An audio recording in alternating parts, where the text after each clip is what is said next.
Hello and welcome to the Spotlight Games podcast. It's the final week of Spooklight Games, which means one thing and one thing only. It's time for the definitive spooky game bracket to decide the best spooky game ever. Of course, riding shotgun, as always, the second half of the Super Trash Bros, my sweet dumpster boy, Cayman Darty. Cayman, how are we doing today? I remembered to wear my wedding ring. Oh, look at you. Is that wooden? Is that a wood ring? It's a whiskey barrel with a bass string and tungsten steel. This fucking guy. My God. Yeah. Whiskey barrel, bass string, tungsten. Mm-hmm. Who are you? Your wedding has changed you. It has actually. I've came back as a better, stronger version of myself, which should terrify everyone. I mean, I'm scared, and I hope.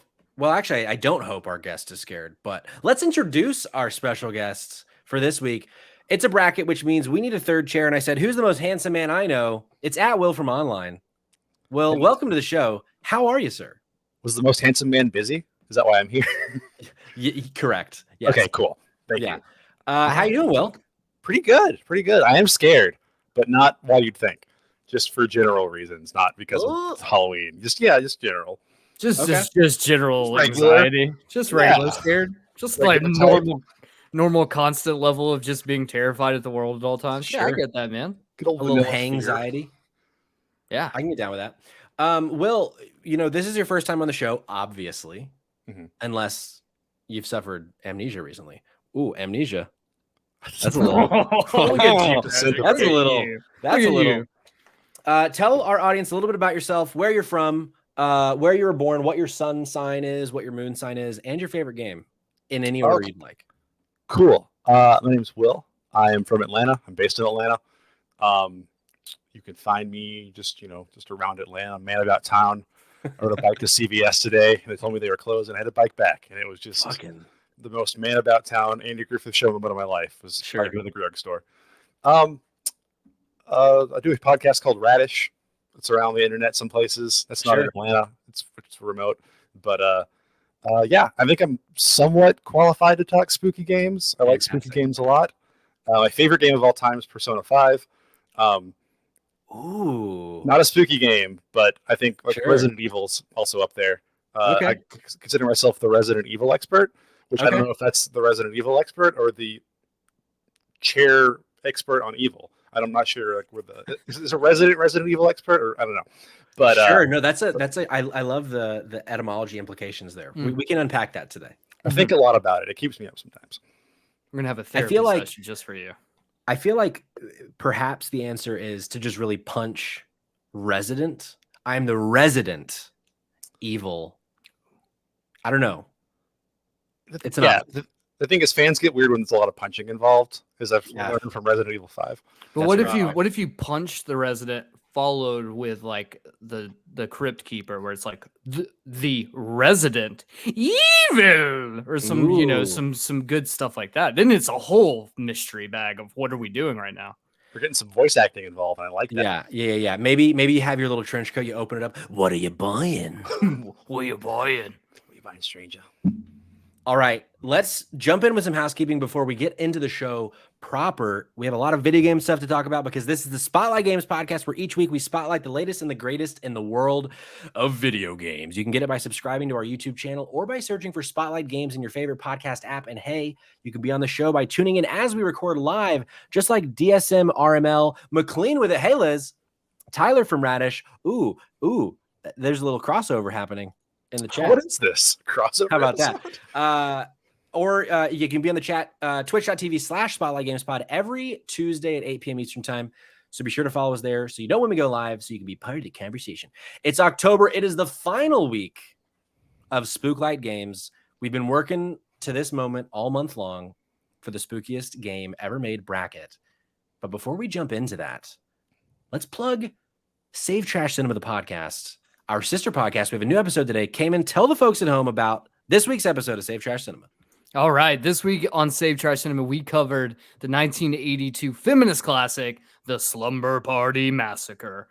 We brought on Alex Austin, award-winning writer and director, and resident female to come on to the show to help us kind of dissect one of the most interesting slasher films of the early 80s. And honestly, incredible episode, really good time. I would recommend watching Slumber Party Massacre before, because we talk a lot about the metaphors behind the film and the context involved. So it's good to have a primer before that. You can watch it on Tubi. You can watch it on Amazon. You can watch it on Freevee. You can watch it on Pluto. Literally, it's free almost everywhere. So go fucking watch it. There's also a rip on YouTube. There is, probably with no nudity, presumably. Was there nudity on it, Patrick? Oh, I saw titties on YouTube. All right, then there's nudity on that one too. So you can pretty much watch it free everywhere. So go watch it and then listen to the episode. The episode is fantastic. Alex is genuinely one of the greatest people ever. And we had a wonderful time doing that episode with her. So don't do us a disservice. John asking the hard-hitting questions. Are we ever going to get a Cayman in the bed episode? We could today. I mean, we can even get a Will in the bed episode. Yeah, we can both bed it up. Oh. You know what's sad? You know what's sad, Patrick, is when we first started doing this, before we even started doing the Twitch portion of it, I actually recorded in my dining room and I had this beautiful backdrop. That's true. And then we stopped doing that because it was way too noisy for me to be in there trying to do a fucking podcast. So I'm stuck here. And that's ooh, sad. Look at Will. Imagine. I can imagine. Oh, okay. We can do this. We can do a little Photoshop action. There's a real big Willy Wonka vibe happening right now. Yeah. All of us in one bed. Do you guys think that all of Charlie's grandparents' legs were connected like a rat king? Yes. Because in fact, I know for certain that they were. What's the better movie? Is Willy Wonka and the Chocolate Factory a horror film? There's a lot of kid death. It scared me. The Oompa Loompas? What do they eat? Yeah. They don't eat candy. Chocolate. The more I consider this, yes, absolutely. DSM RML definitely agrees as well. Yeah, definitely a horror film. The tunnel scene freaked me out as a child, to be honest, as well. They chop a chicken's fucking head off. In a kid's movie. In a kid's movie. Kill a bird. Yeah. Horror film. Just saying. Hand to God. Horror film. Just saying. Okay. Look, we've gotten warm. We're kind of warmed up a little bit. Why don't we jump in to the spooky game bracket with a little overview of how this is going to work? It's going to be simple, folks. In the style of March Madness, which, if you're unfamiliar, it is famously a college basketball tournament every March that often results in madness, hence the name. We've assembled 32, not 64, of the most celebrated and beloved horror games ever made. These spooksters are going to be going against each other in 1v1 matchups until we ultimately decide the best spooky game ever made.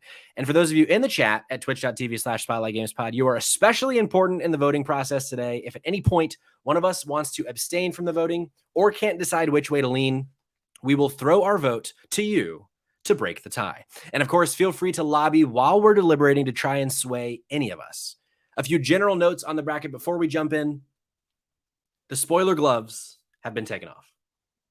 At any point throughout this show today, we might be talking about spoilers. I'm realizing now Will is frozen and is rejoined. Let's add him in. My Firefox crashed. That hasn't happened once in 5 years, and it happened the night I'm live. Well, you're using Firefox, so it's a good browser. Well, that's scary. Okay. I'm glad I noticed before I was like, wait a second, why are there two Wills? So yeah, spoiler gloves are off. So if at any point throughout this show, we're talking about a game that you are in the middle of playing or haven't finished playing, we might spoil the shit out of it. So don't come yelling at us when we spoil that dinosaurs are in fact in Dino Crisis, the PS1 classic that we're going to be talking about today. Sorry, Will. I gave you a chance. Manga yet. Finally, if you're listening to the podcast later, you are not here live or on the YouTube version, head over to our Twitter, head over to our Instagram for a visual of the bracket if you're a visual learner. I'm going to be sharing that, throwing that up on the screen here in just a second. And while you're there, you're already, you're in another app, you're looking, go to YouTube, subscribe. Subscribe to the channel so you know when we're live, when there's a new video, all that stuff. Boys, are we ready to begin? Let's fucking do it. Let's fucking do it.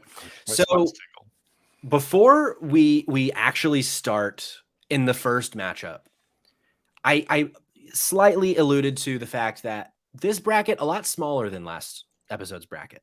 Mm-hmm. Frankly, there just aren't 64 good horror games. So we had to pick and choose. We had to cut some. With the list that I made, I got to like 55. I was like, I don't know though I can find 9. I think that was a solid choice. Yeah. But I'd be remiss if we didn't have a chance. I mean, this is a podcast after all. We are here to just discuss things. Sure. Let's do some honorable mentions. Let's roll. Eternal Darkness. Oh God. Okay. Eternal Not Darkness. on the list. Eternal Darkness, guys. Fantastic game. My number one game of all time. The moment that it tells Shit. you that your save file has been corrupted and then just turns off the game like it's not on.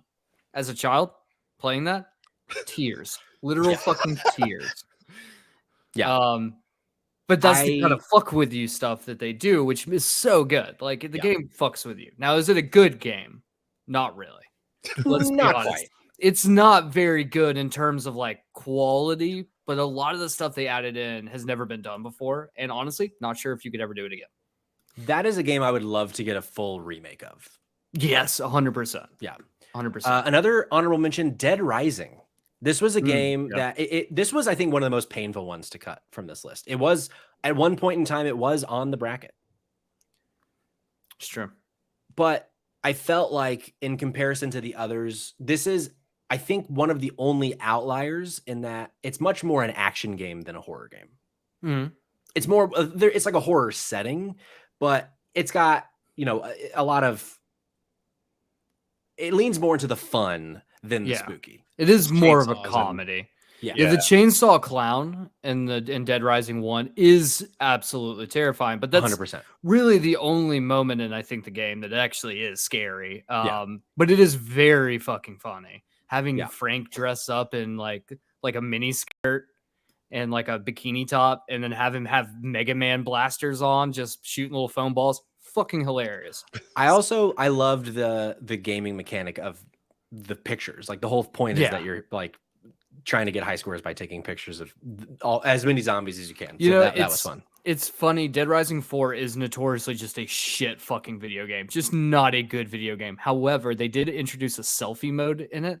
Oh, that's it is hilarious because you can like be in the middle, like just turn your camera around while like in the middle of cutscene, like in the middle of like having conversations with people, and like as they're talking to you, you're just making dumb faces, getting a selfie. Just like, why is this happening? I love it. Also, why does this game suck so hard? Because the other ones were so fun.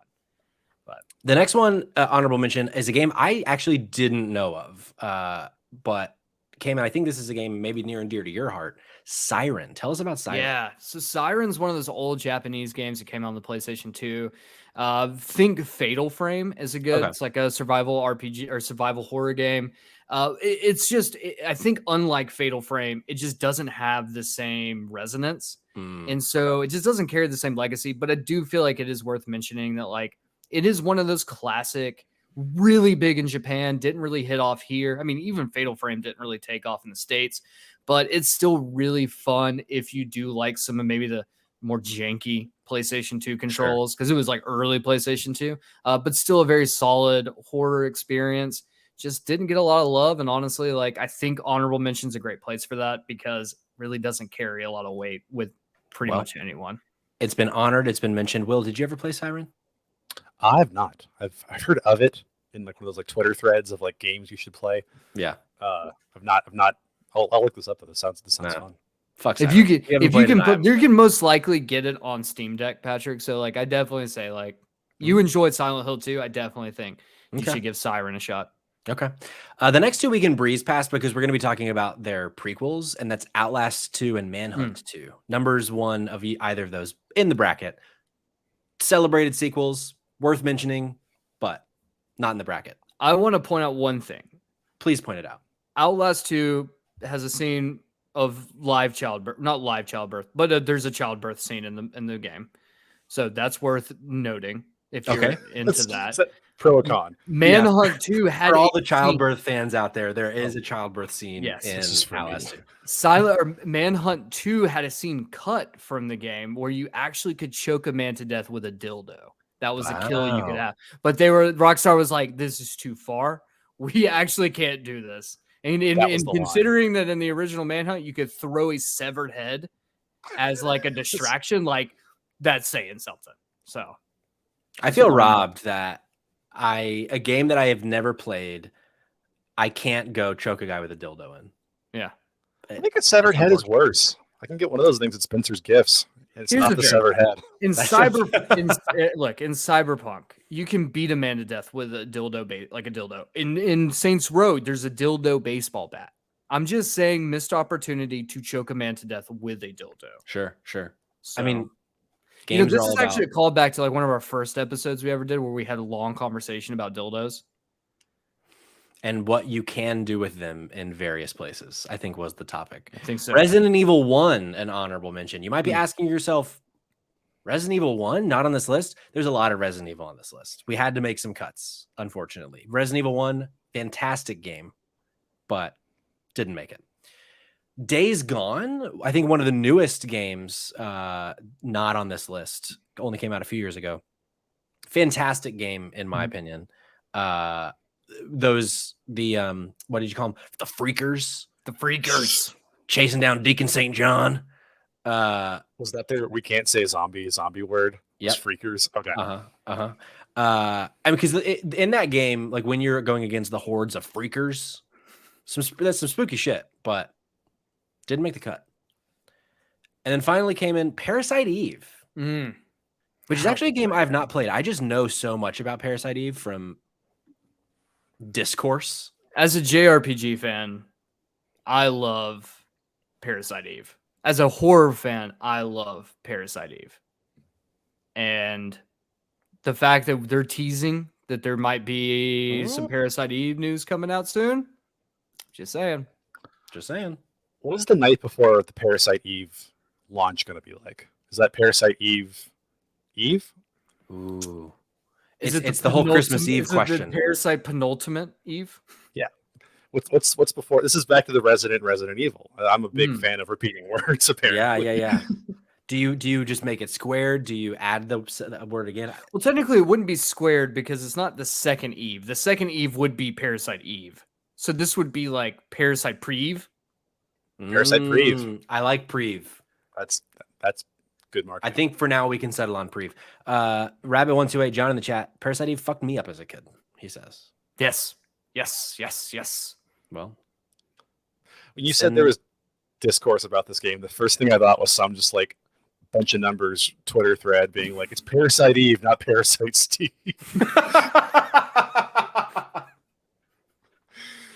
Oh, is anyone here close to the Garden of Eden? That really tickled me. And that's the end of our honorable mentions. Let us know, I guess once we're done, because you don't know all the games on the list yet, unless you looked at our Twitter. Let us know other games we missed that we should have mentioned in the honorable mentions. But for now, let's jump in, gentlemen. Let's start top left, pink bracket. I didn't name them because I couldn't think of 4 cheeky names all around horror. So they're just colored. So this is the pink bracket. How do you feel about that? Spooky. Wouldn't that be bracket square? I mean, yeah, but I did like the whole square, circle, triangle, cross. That was like for the PlayStation bracket specifically. That doesn't work. Yeah. I mean, I guess it could you work. fucked up, Patrick. Just admit it. I would do Heart Club, Spade, Diamond. It's a little biased towards Resident Evil, but they love making a key with those symbols on them. True. Well, Clover. This is the Clover bracket. Let's start off with Resident Evil. In this first matchup, Resident Evil 4 versus The Last of Us Part 2. The way that I want to do this, let's round robin it in terms of who starts first, who starts the bidding. So Cayman, let's start with you in round 1, game 1. Resident Evil 4 versus The Last of Us Part 2. Who you got here? I'm going Resident Evil 4.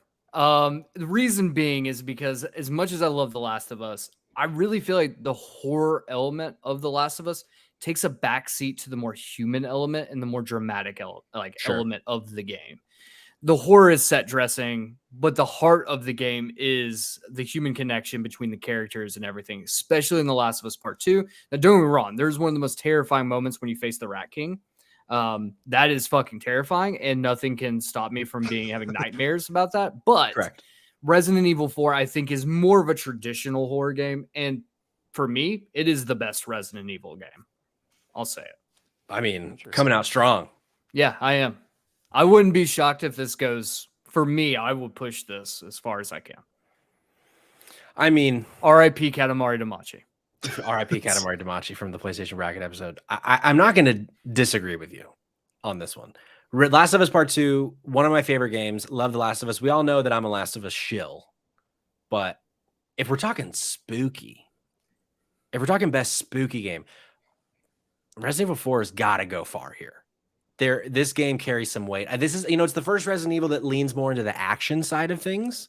But there's still, that opening sequence in the village when the Chainsaw Man comes out. Well, there's not even that. When they make it to the battleship as well, and you get introduced to like the new ones where you have to use the sniper rifle with the infrared scope, terrifying, absolutely, because you don't know what to do. Or the fucking scene where you get locked in with the guy who's got he's got the parasite on his back with the huge claw hands in like the cage. Fucking awful, terrifying shit. So to me, this has, compared to The Last of Us, I think of The Last of Us, I think of like one scary scene. Resident Evil 4, I can name like 10 off the top of my head without even thinking. That's fair. Well, I know technically there's already 2 votes for Resident Evil 4, but Will. I'm going to make it unanimous. I think Last of Us 2 is probably scarier because it asks, are we the monsters? Ooh, but if we're going spooky, the sound the regenerator makes is just the worst thing ever. So that's to the top. Yeah, for sure. Resident Evil 4 wins the first matchup in the, what do we call this? The diamond bracket. Next up, PT versus Little Nightmares. Will, start us off here. This is so unfair to a very spooky game, which has no shot at beating this other game. I want to give a shout out to Little Nightmares. I think it's a charming throwback to the claymation movies that scared me when I was a child, and I thought it was a lot of fun to play through. But PT is just legendarily terrifying. I can't watch a playthrough of it, much less play it. Not like Konami's giving me the chance. I got to go PT just because the ghost wife with like the radio thing is just horrifying, and you can sell a console on eBay for twice its value just by having it installed. It's a testament to how good this game is. That's true. There's not many or any other games on this list that have that same claim to fame. So that's a great point. It wasn't even released. Cayman, what about you? Yeah, I'm gonna echo Will's sentiment on this one. That Little Nightmares is an underrated gem. However, PT is just, it's on a different level. Now, what that means going forward, I'm not sure, but PT is fucking terrifying. What is it's not Lucy. What Lisa, is the Lisa? So. Lisa is awful. Yeah. Yeah. Just just looking at like when people broke the game and you could like walk up and like look at her whole model, awful, just disgusting. just gross. All the yellow splotches everywhere. Is it urine? Is it pus? What is the yellow on you? I don't like it. Stop it. Yeah, I made a huge mistake by making this be round 2, but we're gonna get there. And we've done it again. We've done it again. I agree. Yeah, I liked Little Nightmares. I actually never finished Little Nightmares. Not because it was bad. I just didn't finish it. So there maybe there's a moment at the end that would change my mind. But if there is, I didn't get to it.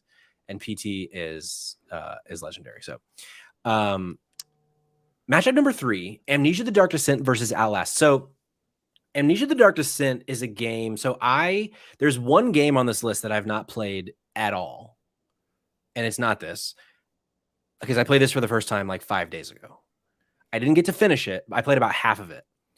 Amnesia: The Dark Descent is fucking terrifying.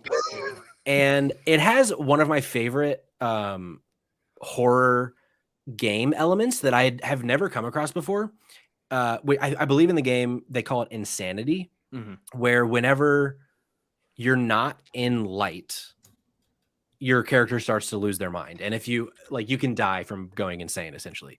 And so it really gives value to the currency of things that can create light, whether it's oil for your lantern, whether it's stuff to it's not matches. I forget what they call it, but it's something that you can light tinderbox, I think. Tinderbox. Yeah. Tinderbox. So for things like candles, and I just really love that choice to make those things carry so much more weight, because if you're not in the light, then you can die.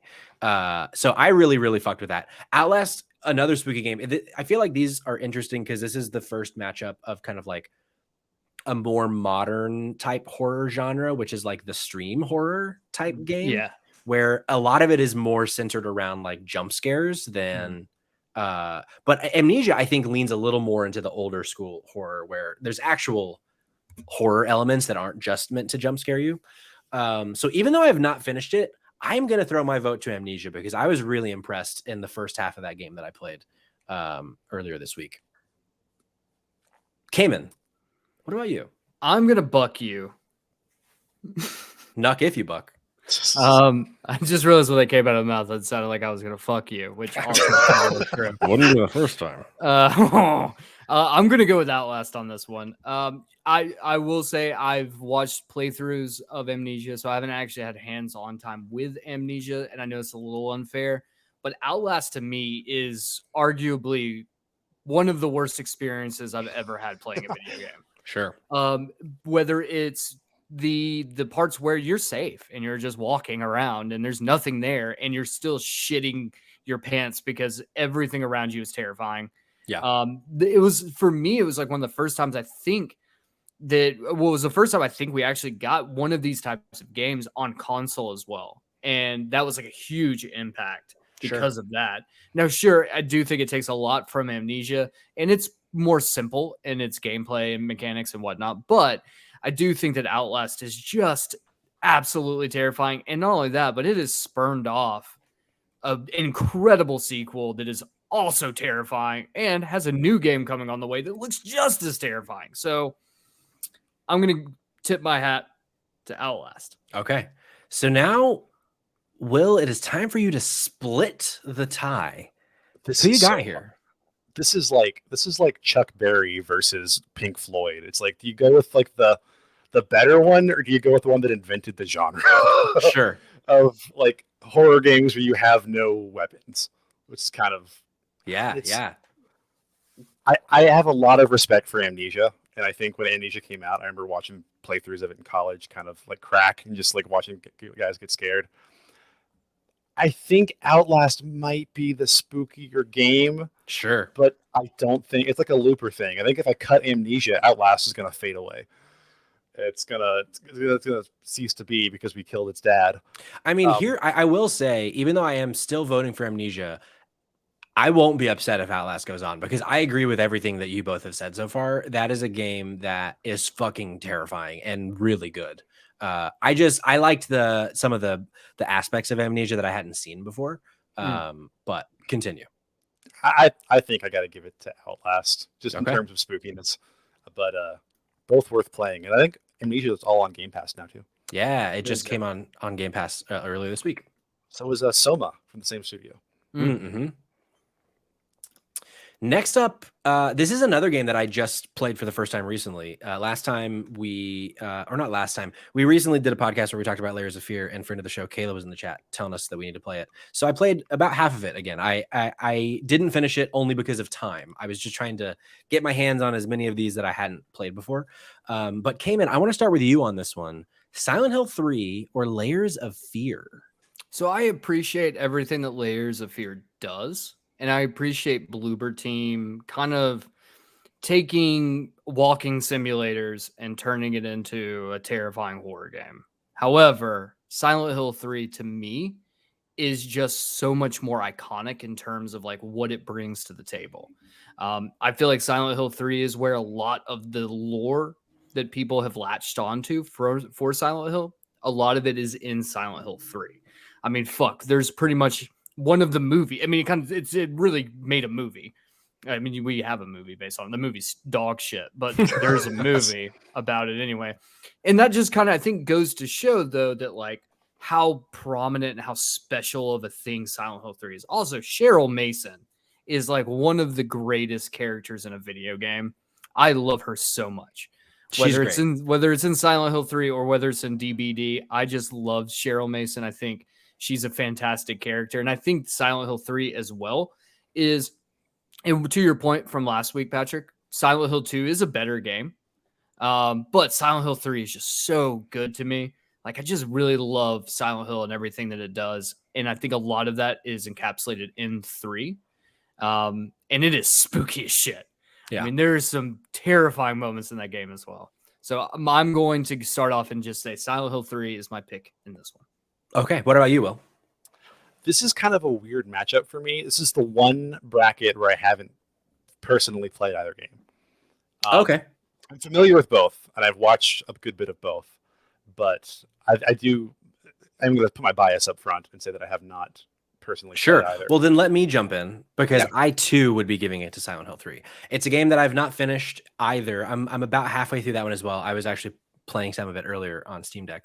And I liked what I played of Layers of Fear, but I think unless I just haven't gotten to a point yet, I had a realization that I don't know that I'm correct on, but I'm assuming, because it hasn't happened yet, I don't think I can be hurt in Layers of Fear. I think like that's just like the whole thing is like, I feel like maybe it's going to happen, but I don't know that it's ever going to happen. I think that's kind of like the thing. Maybe, I don't know. I could be wrong, but with Silent Hill, so ever since I had that realization, I've kind of lost all the fear from Layers of Fear, because I'm like, oh, I'm walking through this house and like unlocking doors and doing puzzles to unlock doors, but I don't think I'm actually ever in danger, which again could change.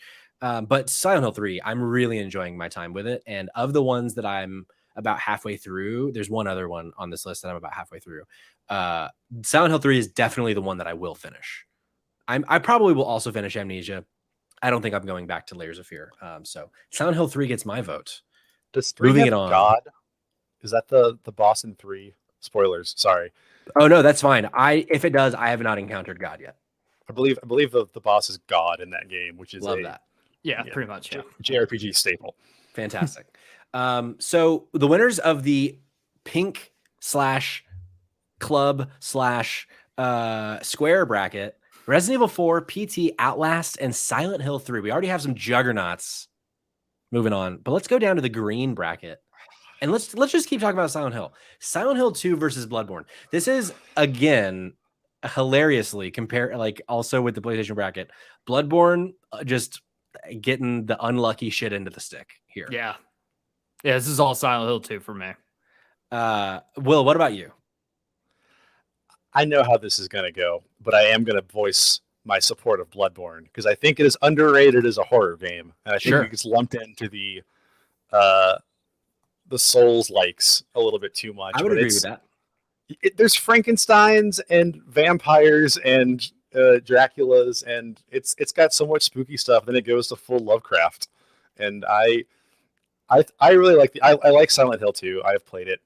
I think it's probably the better game, or better for this thing. But man, I really like Bloodborne. I'm sad this is the matchup, because this isn't fair. Yeah, I think anytime Bloodborne's in a bracket, I just have to put it against one of the top 4 at this point, because that's what happened in the last bracket. But I will say this is actually a closer matchup for me than I think you might expect.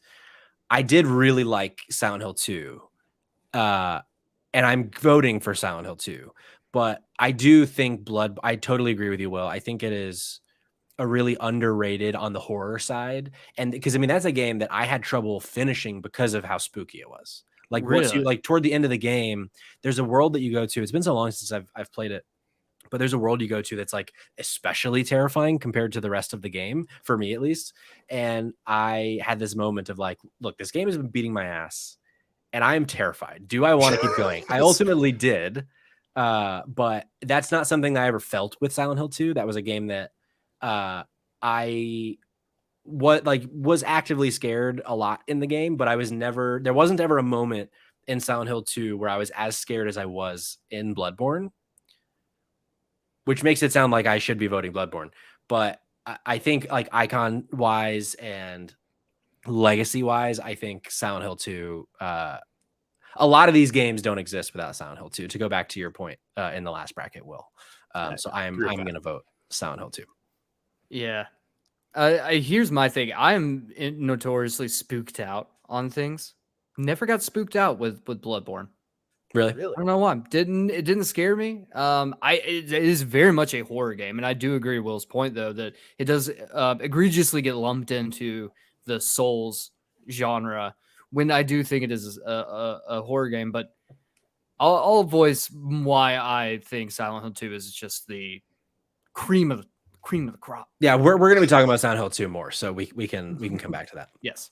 Next matchup, Condemned Criminal Origins from the Xbox 360 versus Until Dawn. Will, let's start with you on this one. I'm familiar with Condemned. I know Until Dawn pretty well. I think I'm gonna have to give this one to Until Dawn. Okay. Just because this is an underrepresented genre on the bracket, which is the kind of like FMV horror game. Sure. Where it's kind of a modern one of those. It's like you're playing a movie, which is kind of a novel, like 80s, night trap concept. And yeah, I think go ahead. The cast is great. I agree. Frankly, I would have preferred the Quarry to be here, but I know that Cayman's not played the Quarry yet, and I wasn't sure if you had played the Quarry yet, because I do think the Quarry is the superior Supergiant game. But I also am going to vote Until Dawn here. I loved Condemned Criminal Origins. There are some of the scariest moments I've ever had in gaming in that game, but it is very much a product of its time, and it doesn't actually control very well. Like, do you remember that like in between time in gaming where like graphics were getting better, but games still kind of felt really janky, like they were still on the PS2? Condemned, I think, really suffers from that from a gameplay perspective, and I think everything around it makes up for it in spades, as we are in the spade bracket, I just decided. But I think Until Dawn, it put Supergiant in like a new sphere of game developer, which is then, I mean, they've made a huge business out of that type of game. And there have been some other ones, some like kind of clone type games that I think I want to, at least this round, I want to give some support to Until Dawn, because I know it's probably not going to beat Silent Hill 2. But Cayman, what about you? Because the vote's already been cast and I can't change it at this point, I'm just going to say that Condemned Criminal Origins is just one of those games that is terrifying as fuck, but also just really interesting game that there's just no more of them.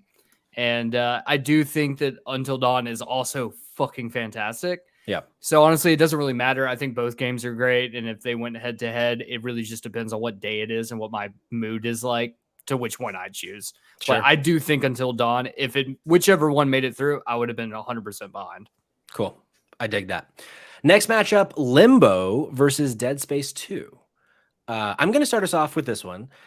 Limbo, I felt like it deserved a place on this list because it is one of the few like true indie games on here. Let me rephrase that. With it being like the 2D side scroller, like there aren't many of that style game here. Like it's probably one of the only 2D games on this list. And it also came out in a time where there weren't many games like this. And it's also, there are parts of that game that are terrifying.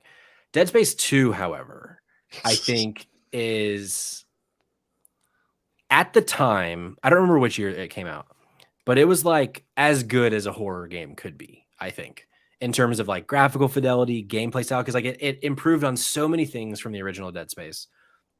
It brought in, like, Isaac now had a voice, and I remember Dead Space 2 was a game that I played several times in high school because I adored it so much. So as much as I love Limbo, and if it were against some other things, it could have won. But for me, this is Dead Space 2 all the way.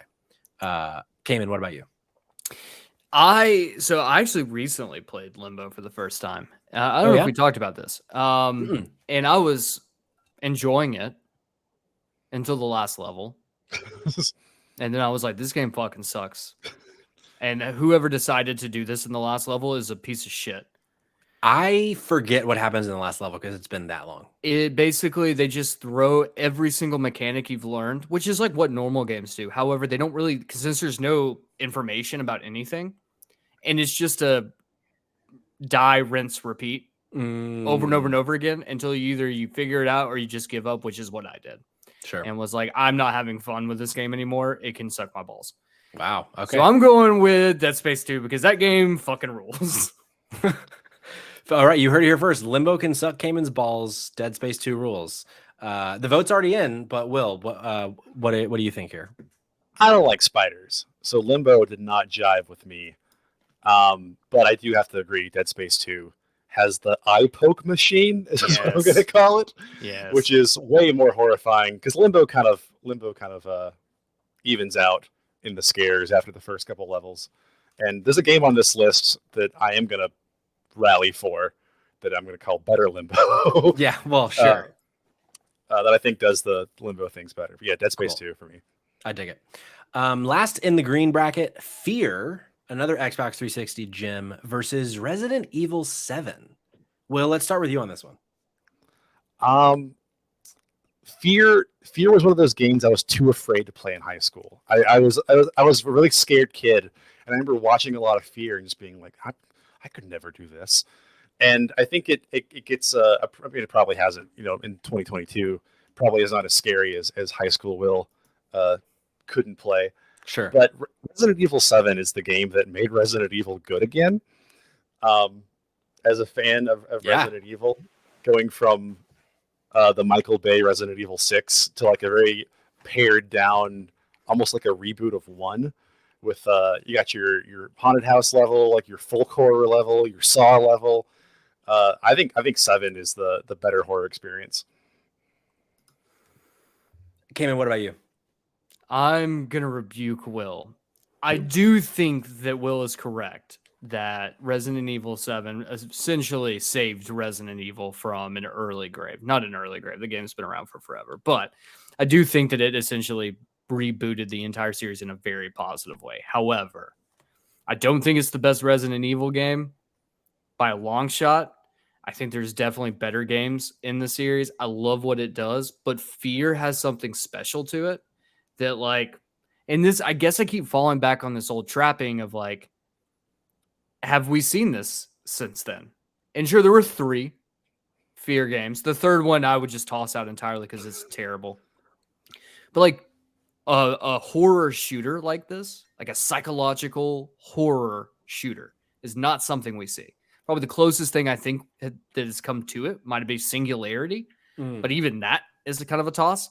So I'm gonna go with Fear because I think that this is like just one of those games that like I doubt we'll ever see another game like this again. And these horror elements of the game are terrifying. And the big thing though is it essentially created AI like we know it today. Like can really be tracked down to Fear. And like how they had like the AI would work together, and like the way that's cool. I didn't know that. It was such, like I highly recommend if anyone's interested in it, you can go check videos out. G-Man Lives does like a huge series on the Fear game, and basically breaks down like how the AI worked and how it essentially like people have ripped off the AI from Fear to make shit like Call of Duty. Like that's the kind of level of like really cool, like tech involved in it. And I really think that elevates it on a different level on top of the fact that it is a fucking horror game and a first person shooter, which is so cool to me. But yes, also to Will's point, fucking terrifying. High school came in, terrified as shit when I played it. Man, our handsome, sweet guest on here, and you're rebuking him in front of our audience. That's right. Unbelievable. Oh, here we got King Secret Devo. New to the show, if memory serves, Fear was Killzone for horror nerds in a great way. The whole Alma story is chef's kiss. Indeed. DSM RML, he's used to it. Don't worry. I mean, if he likes getting a spanking, he can come on the show as much as he wants. However, I am Team Will here. Okay. I'm sending Resident Evil 7 on because there are few games I can count on one hand the number of games that I had to quit in VR because I was simply too scared to continue, and that's Resident Evil 7. It's the only game that ever happened to me on. Granted, I've not played very many horror games. I've only played like 3 horror games in VR, but Resident Evil 7 in VR is like its own level of fucking terrifying. And I eventually went back and finished it not in VR mode. And I agree with a lot of what you said, Will, of kind of bringing it made Resident Evil good again. And I didn't love Village. I liked Village. I do prefer the third person Resident Evils for sure, but I really fuck with Resident Evil 7. So as much as I want to honor Fear, I am going to choose Resident Evil 7 in this particular matchup. And I hope, what was the girl's name in Fear? Alma? Alma. I hope Alma forgives me, but I doubt she will. So in the green bracket, Silent Hill 2, Until Dawn, Dead Space 2, and Resident Evil 7. Moving on to round 2. So that's our left side of the bracket, folks. Round 1. Let's jump over to the right side of the bracket, to the red bracket. Oh, let me do some zooming here. We got BioShock, Control, Prey, Dino Crisis, Left 4 Dead 2, Fatal Frame, The Evil Within, and Inside. Let's start with round number 1, BioShock versus Control. Cayman, start us off. This is a really tough one for me because BioShock is a horror game. Control is a horror game, but they're both so close to not being horror games that like I really struggle with like which one's spookier. Sure. But I think if I'm going to have to give the edge, I think I'm going to give it to BioShock here. Mainly because there are some, like, especially early in the game, some really good scary moments. Though Control does have some really good ones too, especially towards the end of the game. They've got some really spooky ones, like the maze is really spooky. Yeah. But I do think like it could really go either way for me in terms of like which one is a scarier game. But I think BioShock is just a better experience in terms of storytelling. Because Control can be a bit dense at times. Sure. I'm going to lean BioShock on this one, but definite shout out to Control. Honestly, if it was up against probably anything else, well, not anything else, but if it was in a different one, maybe in the next round, I would probably be like, give it to Control. Okay. Will, what about you? I'm going to agree. I think BioShock is the spookier option here, and two games that really aren't, kind of on the fringe. BioShock has a special place for me because this is the first horror game I finish. I've been playing this on like the free demo, and they do a really, really good, cool thing where at the very first level, a man gets disemboweled in front of the bathysphere, and the door opens, and that's when Control turns over to you, and it says, "Now exit." And I remember being a kid and just being like, "No, I don't want to do this." And then like the whole Fort Frolic level is just a masterpiece in taking away your weapons, taking away your guide, adding in silent splicers that stalk you. Control had some really good horror moments that I was unnerved by, but I think BioShock's the scarier one for me. Yeah, I agree. I loved Control, but for all of you both said and more, BioShock is the clear winner for me. Again, fringe horror, but there's some spooky as shit things in that game. Matchup number 2 of this bracket, Prey. This is the newer Prey from like 2019 or whatever. Versus Dino Crisis. I'm going to start us off here. Prey is a game that I played, I think it was last year, because I remember talking about it on the podcast. And I loved Prey. I remember when it first came out, there was a lot of negativity around it. I think because of performance, it kind of had like the Days Gone thing where it was released it was just a little undercooked. And by the time I got around to it, it worked fucking great. So I had none of those issues. And I was shocked at how fucking spooky this game was. Really loved it. Really loved the story. Loved the mechanics. I mean, it's basically Dishonored or Deathloop, but spooky on this like space station on the moon. And the enemies in that game, the mimics, it's these little like black goo balls that can mimic any item in the environment. So you'll be like going into a kitchen that is, derelict at this point because everyone in the space station is dead. And there will be like a toaster on the counter, and you'll like walk up to, you're like searching to find items, and then the toaster just fucking comes to life and jumps on your face. And the amount of jump scares that happened to me in that video game alone, if I could have a nickel for every jump scare, as they say, Cayman. Dino Crisis, love Dino Crisis. It was one of the few games I've said on this podcast before, didn't have a PlayStation growing up, but my neighbor did. And I remember playing Dino Crisis with him and loved it.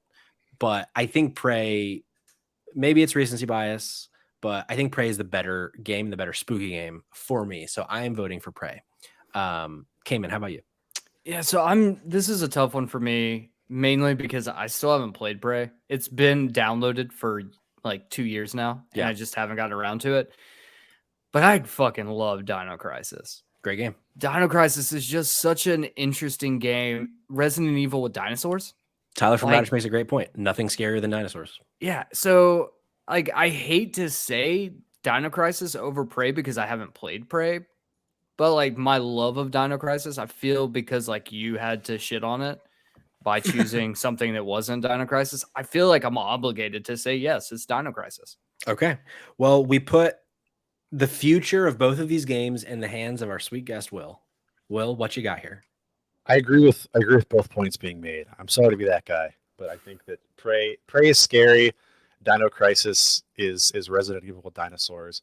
I do, as a little biased, I'm going to give it a Dino Crisis because there's a little bit a lack of creature features on this list. Sure. And I think I respect it. The bracket needs a little more big monster chasing you. Okay. And I think yeah, that's my reasoning. Sure. It's two scary games. I fuck with that. I mean, there are a few things scarier in my opinion than the nightmare of Prey chasing you, a giant creature. But I respect it. I'm not here to the space station. I'm gonna play the dinosaur. That's true. I mean, hey, statistics. That's true. Next up, we have Left 4 Dead 2 against Fatal Frame. Now, this is the one matchup where I've never touched one of these games, and it's Fatal Frame. I did watch like 2 hours of a gameplay like walkthrough of it, so I've seen some of the game, and I see why it is spooky. But this is a game like I've never played it, so it's tough for me to make a choice here. So, Will, have you played either of these? Yes, I've played a lot of Left 4 Dead 2. I'm familiar with Fatal Frame. I've not personally played it as well. Okay, let's because Cayman has played both, so let's start with you, Cayman. Okay, Left 4 Dead 2 is a great game. Is it a horror game? The Witch? Yes. Everything else? Sure. I mean, zombies. But like the Witch is the scary part of Left 4 Dead 2, right? Sure. Fatal Frame, and this is where I become like a little nerdy. I love like the late 90s, early 2000s Japanese horror movement, like the good old-fashioned Ghost Story, The Grudge, Ring, Dark Water, like those movies. I fucking love those movies. Fatal Frame is essentially those movies, but with a fucking camera. That is your weapon, is a camera. And it is like very Japanese. It is very spooky ghost stories. I love Fatal Frame. I think Fatal Frame is more of a horror game than Left 4 Dead is. I mean, I think the issue with Left 4 Dead for me is that, like, sure, there's zombies and sure, there's some spooky areas and the witch is terrifying. But when you throw in 3 friends and you guys are all playing together, nothing scary at that point. That's you guys true. you're just in the moment, right? You're just fucking like, you're doing this. Fatal Frame, you are by yourself at all times. There is no help. And there's ghost. There's some very good scares in those games that terrified me as a kid. And I'll tell you what, one of the best Fatal Frame games came out on the Wii. On the Wii. So, you know, I'm giving the edge. But if you guys want to go for Left 4 Dead 2, I totally understand because it is a little unfair for me just to like try to take this over since you guys haven't played Fatal Frame. But I think Fatal Frame is the horror game between the two of these. You bring up interesting points, Cayman. The defense is seeing your arguments and we respect them. What about in the chat? Anybody in the chat? So play Fatal Frame because we have Terry in the chat. Hey Terry, Fatal Frame scares me and I've never played it. I mean, true. And then Tyler from RadIsh, the witch scream though, referring to obviously Left 4 Dead. And then DSM RML agreeing wholeheartedly with the Fatal Frame assessment. So it seems like of the folks that have chimed in, we're having more on the Fatal Frame side than the Left 4 Dead side. And as someone, again, who hasn't played Fatal Frame, the little bit that I watched of it was truly terrifying. Like I could see that game, especially playing it when it first came out, fucking me up in a deep, deep way. If I had played it back then. I was not a big like horror thing as a kid, so I Japanese horror was popular when I was in middle school. It will always scare me. I watched Noroi the Curse last night. Oh god, such a good movie. Incredible movie. Oh, There's not a jump scare in that movie. It's literally just like showing you things in the background of photographs, and that gets me so good. And I would say Left 4 Dead 2 is more like a Dynasty Warriors almost, where it's just Sure. thousands of enemies. Yeah, that's a good point. Friends. In hindsight, maybe Left 4 Dead 2 shouldn't have been in this bracket, and we should have given it to one of the honorable mentions. But hey, it's lost. Scary. So the spitter. That's true. I mean, yeah. Especially, I guess for me, I mostly played Left 4 Dead 2 alone, and so dealing with that alone, a lot. You made a great point, Cayman. When you have friends with you, it's the fear kind of goes away. At that point, it's just a run and gun, try to survive with your buds. But all right, last matchup in the red bracket: The Evil Within versus Inside. This is a very tough one for me, but I want to start with Will on this one. This is not a tough one for Will. Great. I wanted so badly to like The Evil Within, and I could not get into the gameplay of Evil Within after a while. It's a big like third-person horror fan. I wasn't sure if it wanted to be Resident Evil 1 or Resident Evil 4. I grinded for hours on one boss where I had 2 bullets. I was like, I'm not sure if I'm supposed to fight him or run. Like, I'm not sure what the read here is supposed to be. I think the designs are great, and I think the overall aesthetic is wonderful. Like with the you're in the chair with like the headpiece that comes down. Like that's just great. And that's the Ghostwire Tokyo designer, right? I forget her name. She's the E3 lady. Yeah. Akumi.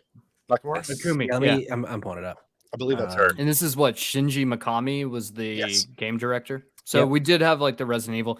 I mean, all-star lineup. Yeah. I mean, I understand that.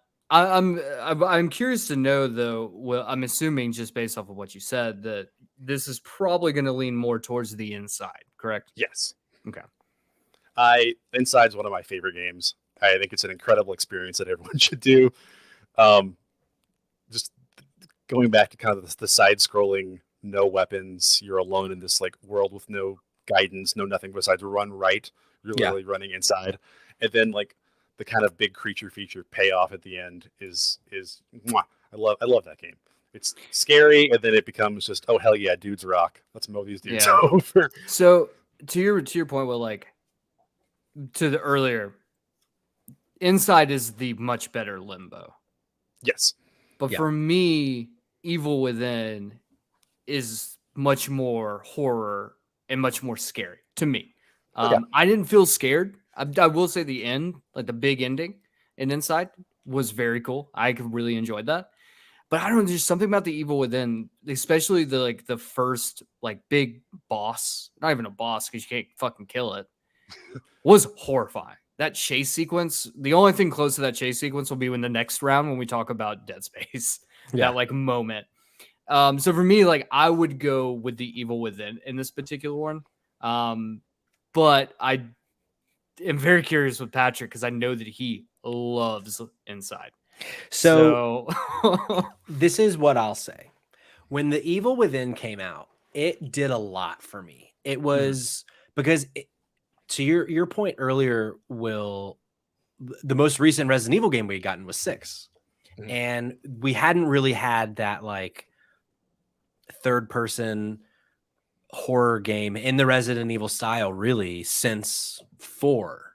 And 4 being one of my favorite games from the time, it was something that I missed like greatly in video games, because I think there's something about psychological horror in video games that works so much better for me than it does in movies or TV, because you're the one in control and the psychological things are actually happening to you since you're in control, as opposed to the person on your screen in a movie. Right. Jake Gyllenhaal. Yeah. I was trying to find an example and I couldn't. So thank you. So, and I really, really loved the Evil Within.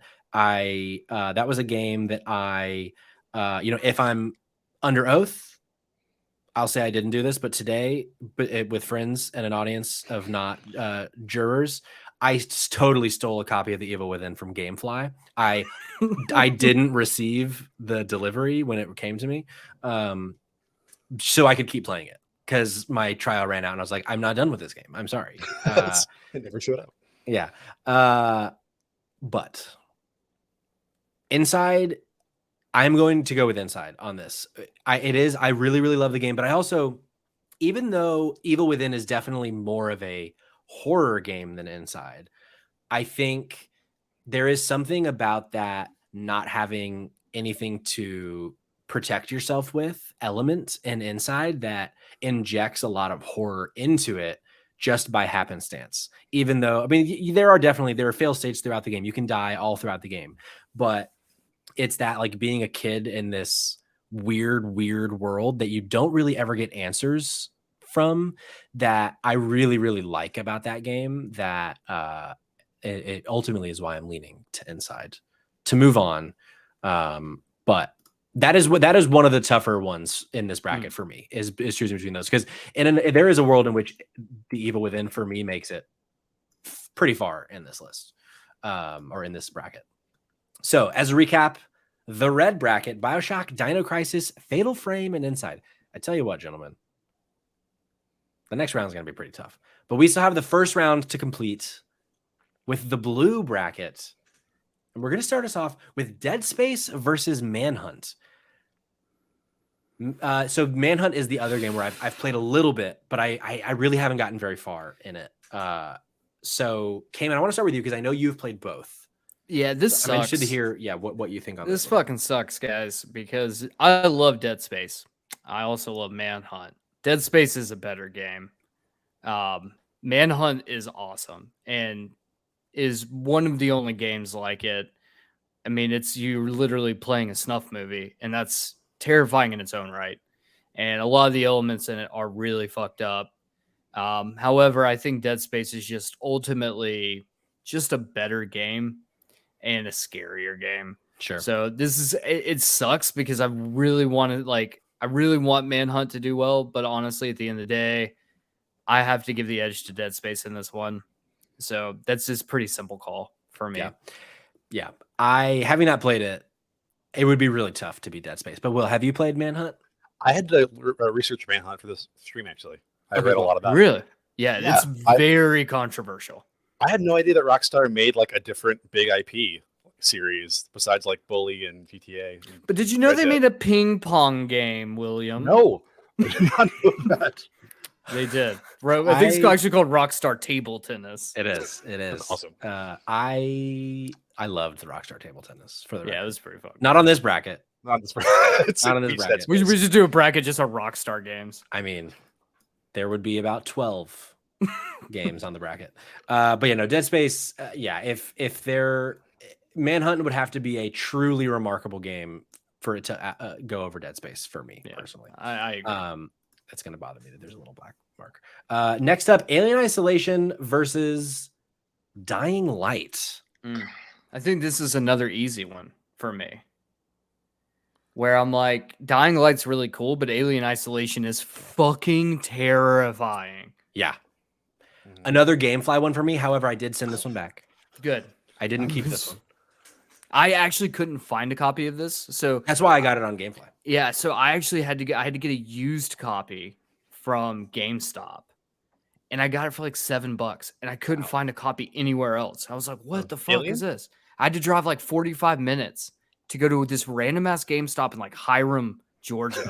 If you don't know where that is, good, because no one else fucking knows where it is.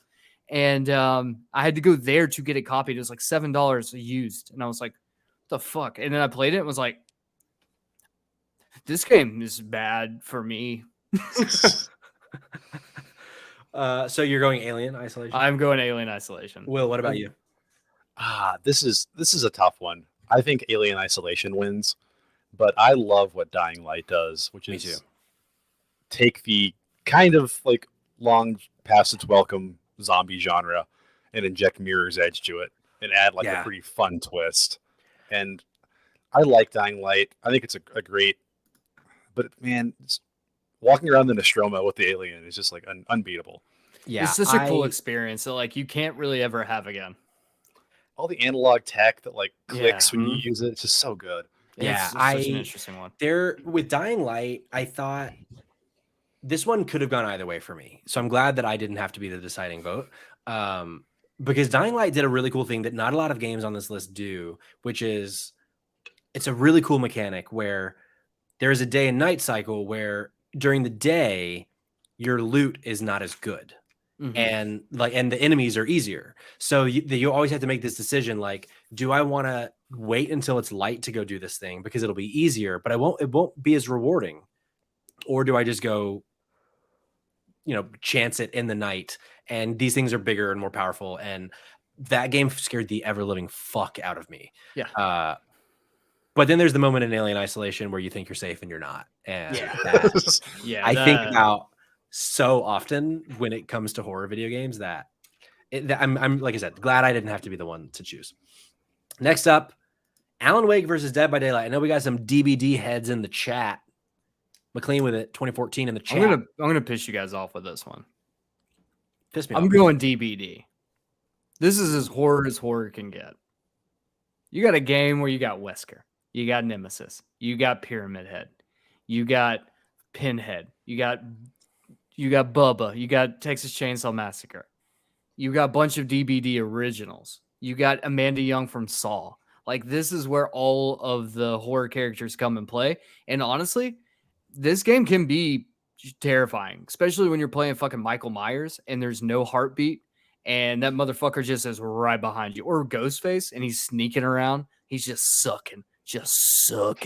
And you're like, motherfucker, you step back. And it is so much fun to play. And the thing is, I think this one is different than Left 4 Dead for me, or not Left 4 Dead. Left 4 Dead 2. Yeah, I was right. Where even with friends, the game is still scary. Sure. Like, there's no, because it is another game where you can't fight back. There's one killer, and the maps are terrifying, especially if you play in the Silent Hill map. Like, there's a moment where like you walk through one little area, and if you're the first person that goes through, a body falls out of a locker and jump scares you, and you're like, "Why are you doing this to me? I'm already scared." So like, I don't know. Like, sure, Dying Light.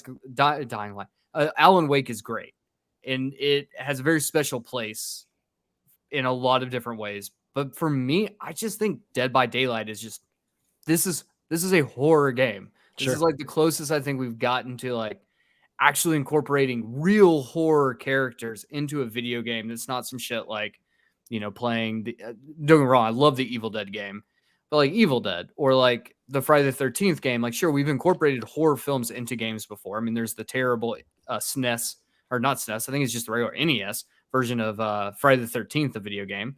But like, this is like one of the first times like we actually get a bunch of really good, fun characters that are incorporated really well. Like Freddy makes you go into a dream sequence. Like the way that they do these kind of things, like when the Texas Chainsaw Massacre has his moment where like his special powers, he does the chainsaw dance from the end of Texas Chainsaw Massacre 1. Like that kind of stuff. Pinhead has his chain hooks, will come out and hook you. Like that kind of stuff is really fucking cool. We haven't seen that anywhere else. And I will champion the fuck out of this game. I mean, I didn't get to see the Texas Chainsaw Massacre special dance because you didn't catch any of us when we played. Okay, in my defense, I was trying to help you figure out how to play the game, you fucking loser. Sure. Fuck this guy. Trying to be a nice guy over here because you fucking lost. I'm going to go Tony Soprano on your ass next time we play. Yeah? I haven't finished the show yet. Don't She-Hulk me. Don't you? Will, what about you? Cayman really sold me on Dead by Daylight because that's very much not my kind of game. I'm not an online stream game person. Dead by Daylight sounds like a true love letter to horror. It really is. From the little bit that I played of it, it absolutely is. And I am gonna still think of it as horror Fortnite. That's fair. Which I love Fortnite. I had a lot of hours, but it is like all my toys playing. But as a big Twin Peaks fan, I think Alan Wake is the spookier game. Sure. because if we're talking best horror game, this might go Dead by Daylight 9 times out of 10.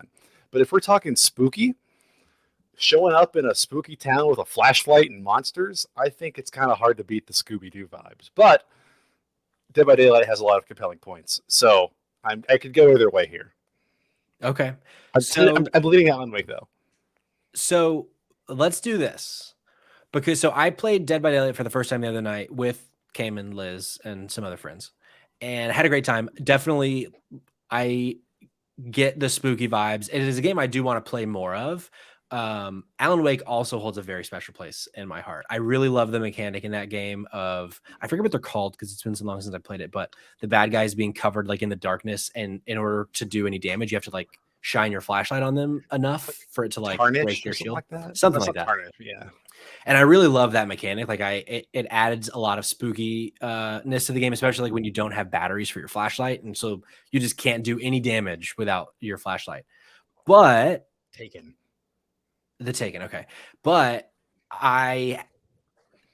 Cayman makes a very compelling point. So what I want to do is throw this to the chat for them to decide. I know we got Liz in the chat, but if there's anyone else that wants to fight for Alan Wake, feel free to, which means this is probably going to go to DVD, but this is the chat's opportunity to pick which game moves forward. So while we wait for that, let's move on to the next and final matchup of round 1, Resident Evil 2 versus The Last of Us Part 1. Cayman, I want to start with you again. So this is going to go, for me, it's the same point with The Last of Us Part 2, right? Where horror is the set dressing, it's the human connection. That's the main focal point. With that being said, Resident Evil 2 is just a very fucking good horror game. Oh, yeah. And the remake especially is arguably one of the best horror games ever made. Like, really no questions asked. And so for me, I'm leaning towards Resident Evil 2 on this one, because I think that this one, like, this is special. Resident Evil 2 is special. And I don't want it to die in the first round. Sure. Because it's going up against one of probably in my mind, one of the greatest games of all time. Sure. However, this is Spooky Games. Spooky not Games, baby. Greatest game. So I'm gonna tip my hat to Resident Evil 2. Okay. Will, what about you? I agree with Cayman's point. Last of Us is set dressing for a more human story. All of this is to say that Resident Evil 2 is probably my second favorite game of all time. Yeah. I consider it a perfect game. Like it's the perfect length, it's the perfect difficulty. The forced survivor mode with Hunk, I grinded until I perfected that. I loved every second. I've beaten both campaigns. Eat, sleep, breathe. Resident Evil 2 is my favorite Resident Evil game. It's the best. That's 2 votes for Resident Evil. I will say I do want to defend The Last of Us in a way. Mm-hmm. In that, I think when you compare The Last of Us and Last of Us 2, I think The Last of Us by far and away is the spookier game. I think it leans a lot, even though horror is the set dressing, I do think that is more of a horror game than The Last of Us 2 is a horror game. I agree. There's just so many more segments throughout, especially like the first time with the clickers when you're in the university. Like there's so many, with the generator, like the generator scene. Like unbelievable. There are some really incredible horror moments in that game. And so I would call that a horror game before I would say it's just a horror set dressing. However, and it is my favorite game of all time, Resident Evil 2 is the perfect video game. Like it, in Resident Evil 2 Remake, I've talked about on the show before, my game of the year from that year. It is in my top probably 10, maybe 5, probably just 10 though. It is so fucking good. And in this discussion, I think I would have also gone Resident Evil 2, even though with how much I love The Last of Us. And we've not heard anyone come in from the chat yet, even though we have folks there right now. So I'm going to, because the last thing that was discussed in the chat was DBD, I'm going to throw this to DBD. And it's moving forward. So that is the end of round 1. Oh, well, here we go. We got Coco Ray in the chat. Coco Ray. I don't think we've met. Hi, Coco. Let me preface with I have 525 hours in DBD. DBD has jump scares because it's a 1v4 survival game with horror characters. I've had many scares thanks to a pantsless in my key, but oh God, yes. I am, in my opinion, DBD is a tribute to horror, which I think is fair. I think that is a fair point. Yeah. That it is more of a tribute to horror than a horror game. But I'm standing behind my original points, and I think that we need the DBD here. I mean, here's the thing. Because he's going to die in the next round. Let's be honest. Exactly. Here's the truth. Even if Alan Wake moves forward over DBD, Resident Evil 2 is walking to the next Resident Evil 2 most likely is going to walk through this entire bracket up until the final matchup, which I'm very excited to find out. We'll see. So let's start us off, as always, with the first round.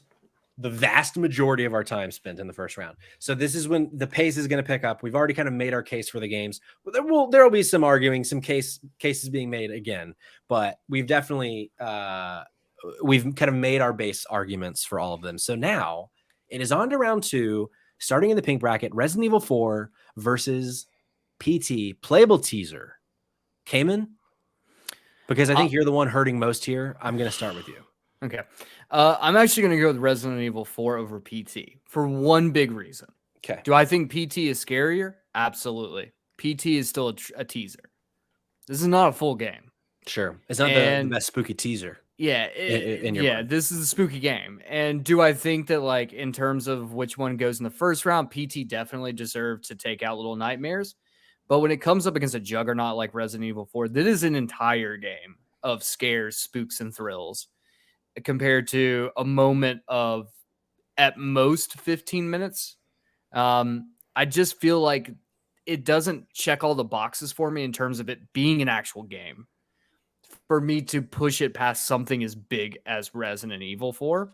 So I'm just throwing it all in on RE4 and letting it run with it.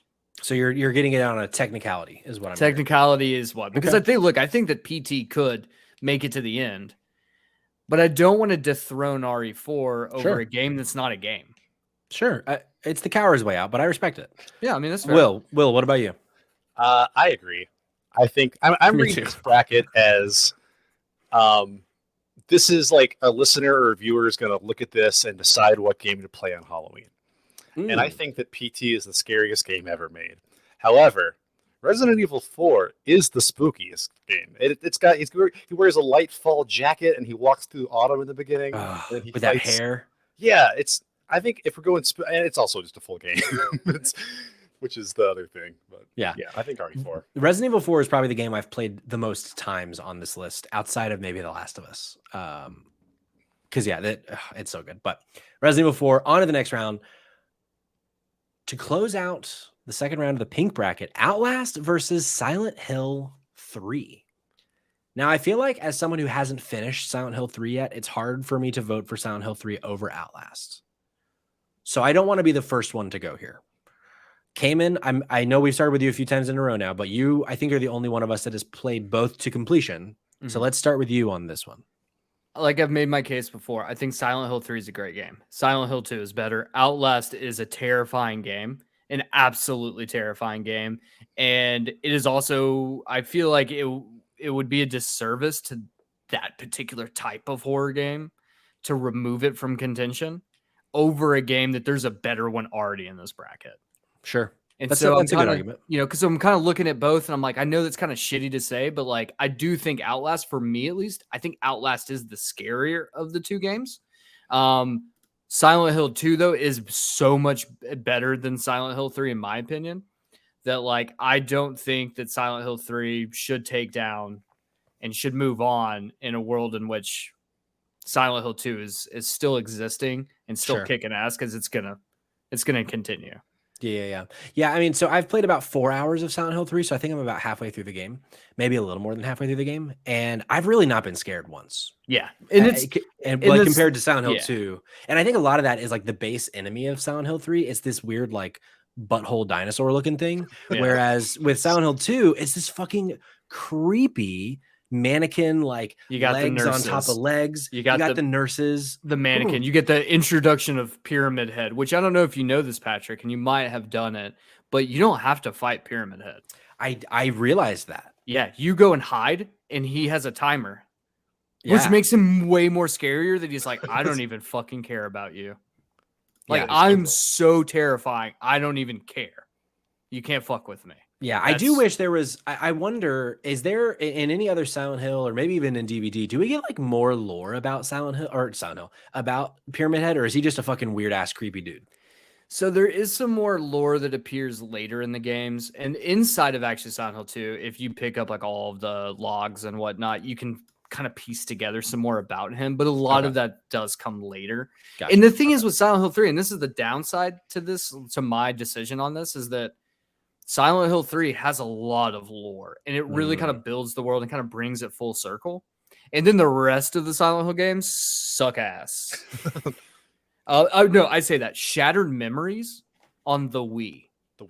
You and your Wii was shockingly good. Look, dude, the Wii, terrible console. But the Wii had some fucking bangers that no one ever talks about because the Wii's a terrible console. Not as bad as the Wii U. The Wii U, worst console ever made. Outside of maybe the fucking Neo Geo, but Oh yeah. okay, never mind. You got me. Never mind. You know what? We're saving the Wii U, guys. We're doing a whole new podcast called Save Trash Wii U. Yep. We save Wii U Cinema. No, ultimately, Outlast, I think, yeah. No, you convinced me too. Like Outlast, as I kind of mentioned with Silent Hill, I haven't been really scared yet, and Outlast, I almost didn't finish because of how scared I was. But Will, I forget, did you finish either of these games? I've not finished either. Okay, yeah. Didn't agree with Outlast. I have a question. Yes. Do you want to know Pyramid Head lore? I do. I feel like that would make him so much less scary if they're like, his name was Robert. Robert Pyramid. Yeah. Well, I guess I don't want too much. Okay. But I did want some. Like I felt like, as someone who, this might be blasphemy, as someone who knows only about Silent Hill, before I just played it, I only knew about like Pyramid Head was a character and it's a scary game and it's like there's like mist or fog or whatever. That's like all I knew about these games. And when I hit credits on Silent Hill 2, I was genuinely shocked at how little Pyramid Head is in that game. And I left wanting more Pyramid Head. And so I want some more answers on Pyramid Head. Where did he go to school? What kind of foods does he eat? This is his first crush. What, like, is there anything under the pyramid? Oh, I don't want to know any of that. He is so much scarier. It's just like a force of like a tornado almost, just approaching. Sure. Well, since we're talking about Pyramid Head and Silent Hill 2, let's just jump into the next matchup, which is Silent Hill 2 versus Until Dawn. Will, I start with you. I think Silent Hill 2 predictably wins this round. Same. Yeah, the spooky personified. Look, there are a few things on this planet Earth scarier to me than Rami Malek, and Rami Malek is in Until Dawn. Fair. However, his eyes are way too far apart.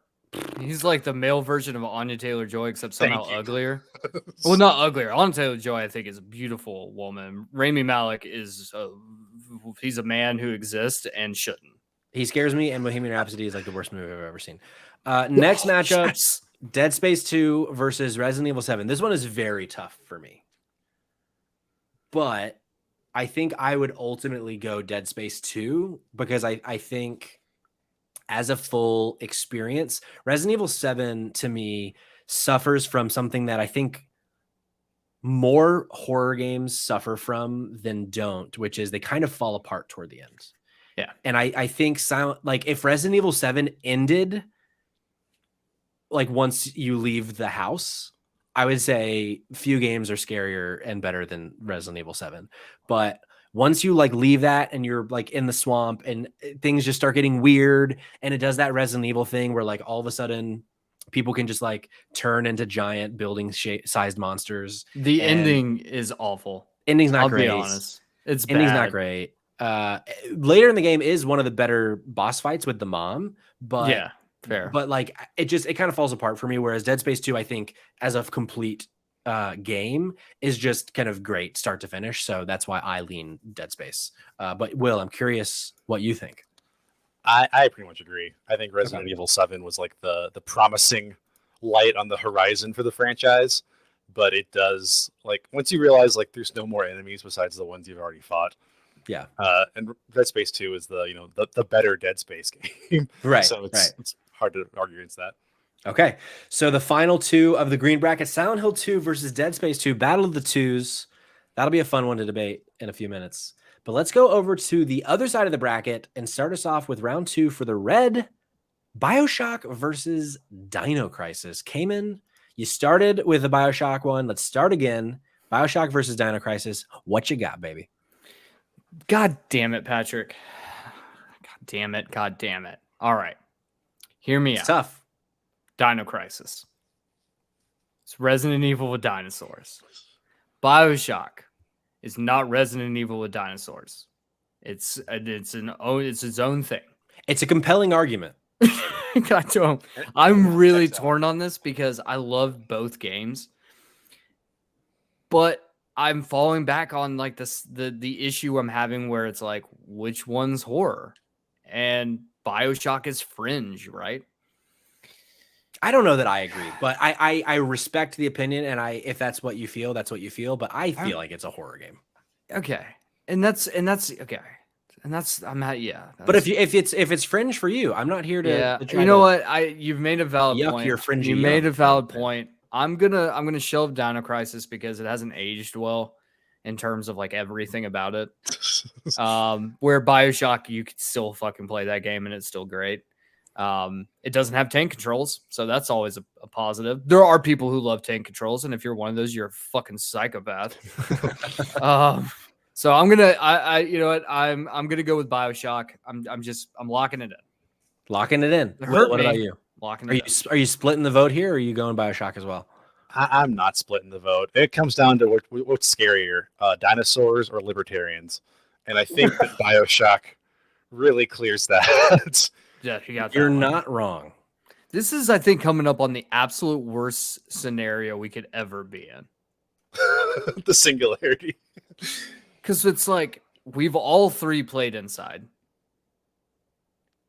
And only I don't think that Inside is scary outside of maybe the last like 15 minutes. Fatal Frame to me is terrifying, but you guys have never played Fatal Frame, so I can't be like, yes, we have to move Fatal Frame on because that's not fair. Sure. It just sucks because at the end of this, I'm like, Hey, look, I'm going to do the honorable thing. I'm going to let Will vote for Will, but I'm going to do the honorable thing and throw my vote to the chat for this one. Since I feel like it's only fair since neither of us have played it, let's give Fatal Frame the respect it deserves by letting the chat decide. But Will, would you go Fatal Frame here or Inside? I think I would go Fatal Frame. Just from what I know about the series. I will also like not make a definitive vote, but I'll give like 3/4 of a vote to Fatal Frame. And if chat wants to top me off there, because I think just the ghost story versus, for what I said, Inside, it's the part where you're underwater and inside, and there's something else in the water with you. Terrified. I hate word. I hate that. Yeah. But good old fashioned J-horror ghost story. There is something special from the little bit that I watched of Fatal Frame. Putting myself in the 90s, PS1, the controls work like absolute dog shit. And all I have is a camera in this fucking spooky ass Japanese mansion with ghosts. That would have fucked me up as a kid. And so we have some Fatal Frame love in the chat. So we're going to give this one to Fatal Frame. And you got to play as a girl.